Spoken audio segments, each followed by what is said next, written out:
வாங்க, இன்னைக்கு நாம தென்னிந்தியாவுல இருக்கிற ஒரு மலை பத்தி பார்க்கலாம். இந்த மலைக்கு ஒரு சக்தி இருக்கு, அது கோடிக்கணக்கான மக்களை ஈர்க்குது. அதோட வயசு கேட்டீங்கன்னா இமயமலைக்கே அண்ணன் மாதிரி. அப்படி என்னதான் மர்மம் அந்த மலையில இருக்கு? வாங்க, அதத்தான் நாம இன்னைக்கு பார்க்க போறோம். நீங்க யோசிச்சு பார்த்திருக்கீங்களா? எதுக்காக லட்ச லட்சம் மக்கள், அதுவும் உலகம் முழுவதிலிருந்து வந்து ஒரு மலைய 14 கிலோமீட்டர் சுத்தி வரணும்? இந்த கிரிவலத்துக்கு பின்னாடி இருக்கிற ரகசியம் என்ன? இந்த கேள்விக்கான பதில தெரிஞ்சுக்க நாம முதல்ல அந்த மலையோட வயசளவுக்கு பழமையான ஒரு நம்பிக்கைய பத்தி பார்க்கணும். கதை தொடங்குறது ஒரு காலத்துல உலகம் மொத்தம் இருள மூழ்கி இருந்தப்போ பார்வதி தேவி அந்த இருள போக்க ஒரு பெரிய தவம் இருக்கிறாங்க. அவங்களோட தவத்துக்கு பதிலா சிவன் ஒரு மனுஷ உருவத்துல வரல. அதுக்கு பதிலா அவரால கற்பனை கூட பண்ண முடியாத அளவுக்கு ஒரு பிரம்மாண்டமான நெருப்பு தூணா தோன்றார். அதோட ஆரம்பம் எங்க, முடிவு எங்கன்னு யாருக்கும் தெரியாது. காலப்போக்குல அந்த பிரம்மாண்டமான நெருப்பு தூண் குளிர்ந்து ஒரு மலையா மாறுச்சு. அதுதான் அருணாச்சலம், அதாவது நெருங்க முடியாத நெருப்பு மலை. இங்க முக்கியமான விஷயம் என்னன்னா, சிவன் அந்த மலை மேல குடியிருக்காருன்னு சொல்லல, அந்த மலையே சிவனோட ஸ்வரூபம், அந்த மலையே சிவன்தான்னு சொல்றாங்க. சரி, இது வெறும் புராண கதைதானா நீங்க கேட்கலாம். இல்ல, இது வெறும் கதையோட நிக்கல. ஆயிரக்கணக்கான வருஷமா லட்சக்கணக்கான மக்களோட பக்திக்கு காரணமா இருந்திருக்கு. இதுக்கு ஆதாரம் இருக்கா? இருக்கு.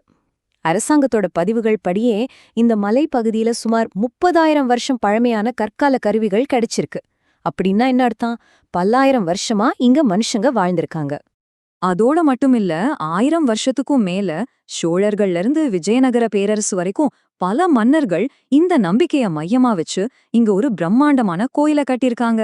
இன்னைக்கு நாம பாக்குற இந்த கோவில் ஒரே ஒரு ராஜா கட்டினதில்ல, பல 100 வருஷ உழைப்பு இது.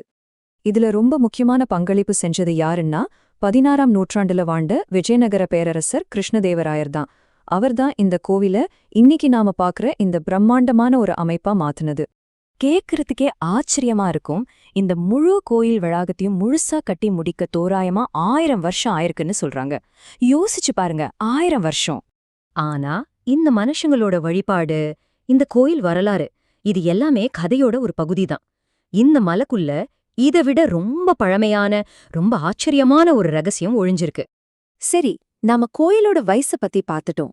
ஆனா அந்த மலையோட உண்மையான வயசு என்ன? இப்ப நாம இந்த மர்மத்தோட அறிவியல் பக்கத்துக்கு போகலாம். கேட்க தயாரா இருங்க. இந்த அருணாச்சல மலை 250 கோடி வருஷத்துக்கும் மேல பழமையானது.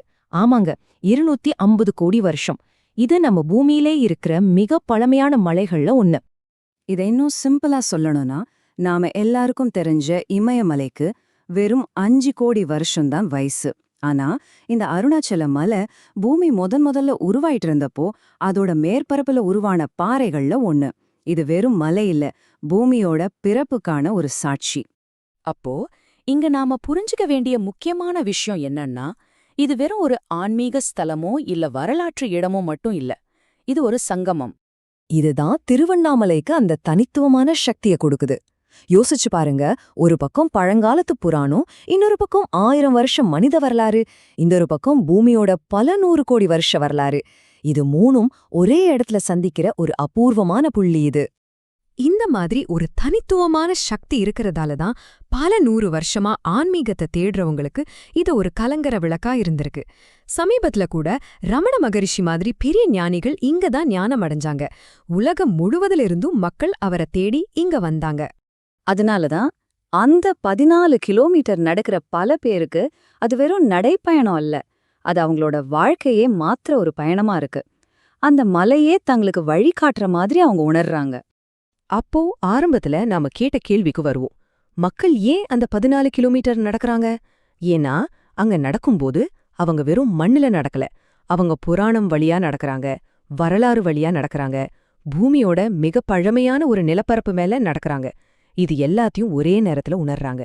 இப்படிப்பட்ட ஒரு அனுபவத்துக்காக தான் இந்த பயணம். நீங்க என்ன நினைக்கிறீங்க?